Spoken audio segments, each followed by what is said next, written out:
Private school ocean of knowledge public میں سالانہ امتحانات کے نتائج کا اعلان کرکے پوزیشن ہولڈر طلباء اور طالبات میں انعامات تقسیم کرنے کی تقریب منعقد کی گئی، جس میں اساتذہ، والدین اور طلباء نے بڑی تعداد میں شرکت کی۔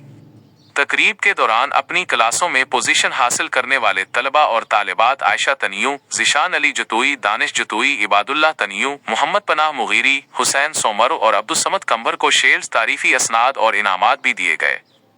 اس موقع پر اسکول کے پرنسپل عبدالقیوم سومروم نے خطاب کرتے ہوئے کہا کہ ocean of knowledge public school معیاری تعلیم کے ساتھ ساتھ طلباء کی اخلاقی تربیت اور شخصیت سازی پر بھی خصوصی توجہ دے رہا ہے۔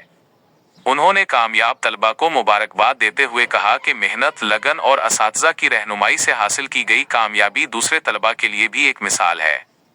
والدین نے اسکول انتظامیہ اور اساتذہ کی تعلیمی خدمات کو سراہتے ہوئے امید ظاہر کی کہ ادارہ مستقبل میں بھی تعلیم کے میدان میں ایسی کامیابیاں حاصل کرے گا۔ تقریب کے اختتام پر ملک کی سلامتی، ترقی اور خوشحالی کے لیے خصوصی دعا بھی مانگی گئی۔